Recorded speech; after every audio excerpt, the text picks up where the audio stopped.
I get asked this question a lot. Yes, you can vectorize your watercolors in gouache.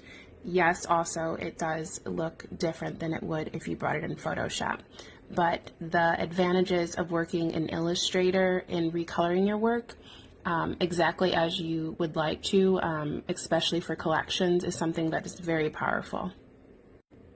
I'm going to quickly show you how I bring my watercolors in. After painting them, I scan them on my simple, inexpensive Epson scanner, and then I open up that JPEG file that I've saved and I bring it into Illustrator.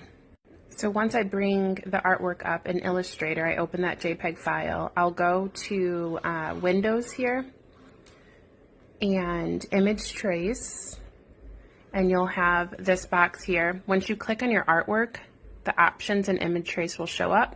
You'll go to your defaults, and I go to Shades of Gray. You'll say go ahead and proceed. So now we're here.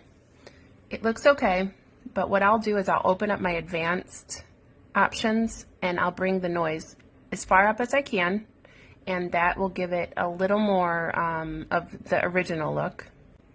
So you can see from my original artwork to the grayscale vectorized that it's already looking